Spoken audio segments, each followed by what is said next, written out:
Welcome guys to the second video of the Trading Psychology and Mindset series. In the last video, we established the fundamental truths of the market. We understood what the market ecosystem was, how the news affects it.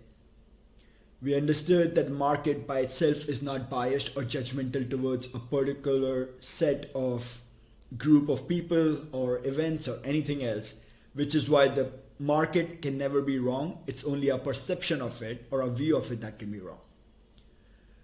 We figured out that markets are infinite. They have always existed and they will continue to exist. So it's on us to choose when to participate.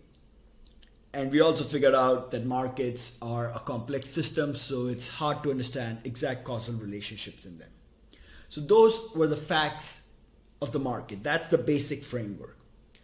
In this video, we'll bring back the focus to us on how we should participate in the markets and the mindset we should carry in order to be successful in this game called trading, or any game of chance for that matter.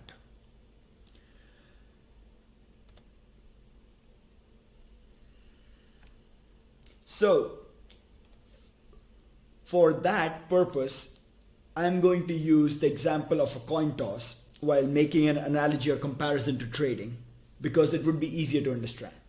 We already explained that markets are a complex system, so there can be a lot of factors going on, right? It's not a complete information game, which can be hard for people to understand because there's some information that's hidden.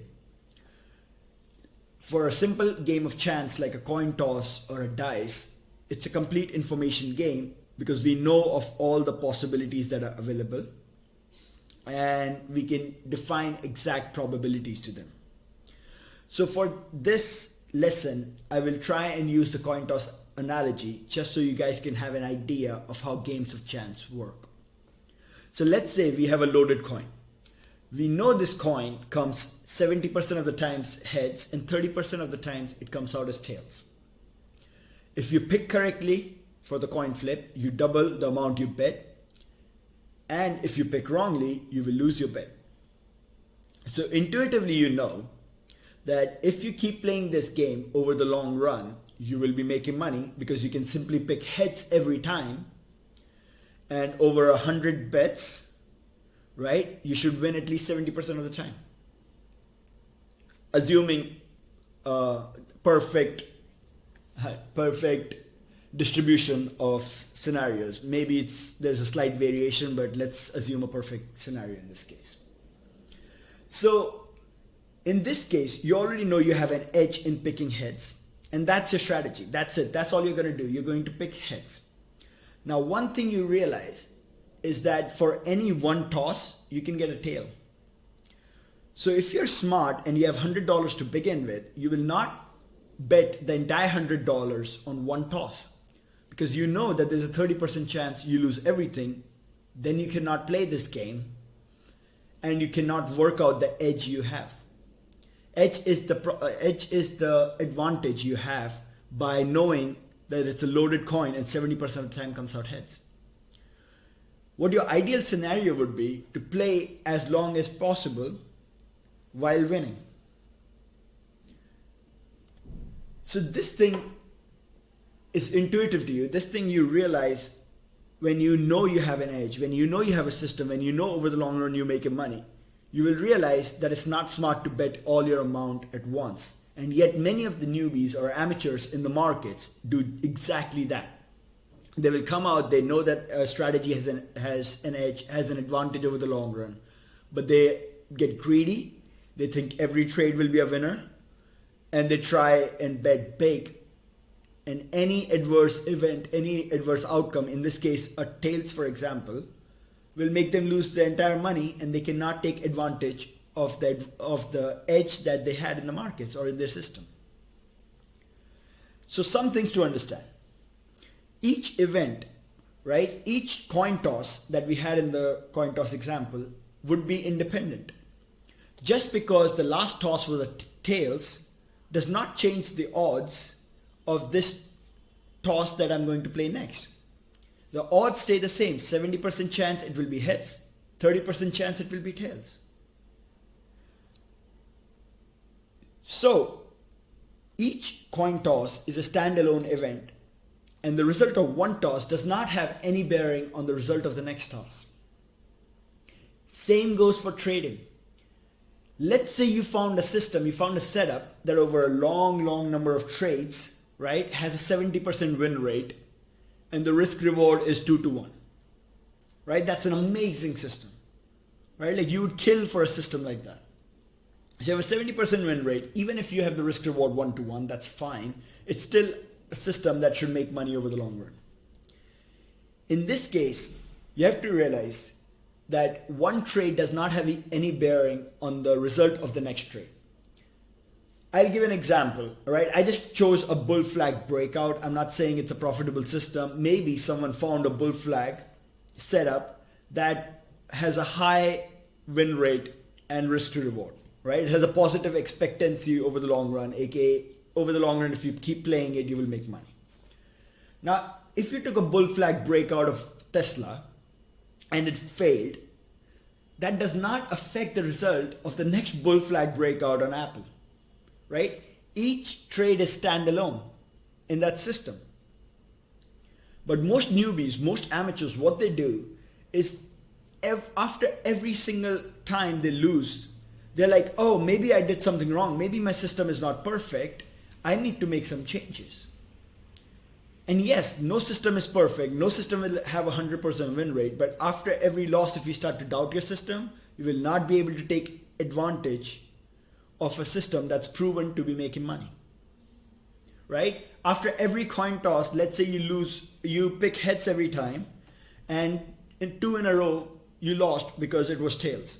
Does that mean you flip to tails even though you know it's a loaded coin, which should come heads 70% of the time? No. You should stick with heads. That's your edge. That's your advantage. So realize that every trade you take is standalone. It's an independent event. How it works out or doesn't work out does not affect the probabilities of the system and of the next trade that you will take. So what that means is the idea of being right or wrong on a trade is asinine. There is no right or wrong.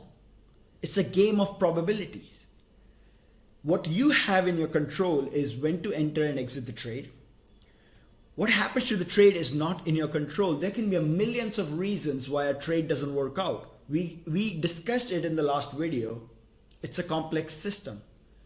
Right? In a complex system, to find exact causality is very difficult. And once you put on the trade, and maybe it was the perfect setup, there could be a million reasons the trade didn't work out. Maybe Powell comes out and says some dumb stuff. Right? It can ruin the best technical setups we have. And our strategies account for that because none of them have a 100% success rate. Let's say if a strategy, the coin toss one, has a 70% success rate, for 30% of the cases, it won't work out, and that's fine. Does that mean you picking heads every single time is wrong? If you make a mistake in one coin toss, does that make you right or wrong? Should that affect your reputation, your name? No, because the game of chance, over 100, over 1,000 trades, you're bound to make money. So one trade working out or not working out does not have to be defined as right or wrong. It's just an event. It is just one occurrence of something that happened. It does not define you as a person. It does not define you as a reputation. Your name is not at stake there. There is no idea of right or wrong in that case. It's a game of probability. You have a setup that works. You have a system that works. You enter. If it works, great. You move to the next one. If it doesn't, great. You move to the next one. That's how it is. So as men, we always have this idea that things are right or wrong, and we have to get this out of our head. That's not how trading works. A trade occurrence does not define you. And just remember that. So that's where the idea comes out of small versus large sample size. As I mentioned, over 1,000 coin tosses, for example, you will see the distribution pretty much what you expected. around somewhere near 700 heads and somewhere near 300 tails. But if you have 5 coin tosses, right, maybe you see a large deviation from that 70% heads, 30% tails expectation that we had. That's because over a large sample size, over multiple occurrences, the numbers start to converge with the probabilities that we had. Over a small sample size, over a small number of occurrences, the probabilities do not converge. The observed probability, right, the observation does not have to converge with the theoretical probability. So the only way to judge your system or judge your strategy is to have tested it out over a large number of trades. You can do that when you back test, right? If you look at historical data and you see how many times it works out.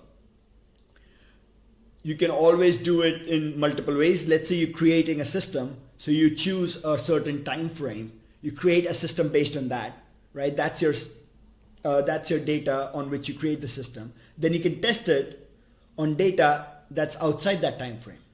So let's say you create a system on the markets from 2014 to 2020.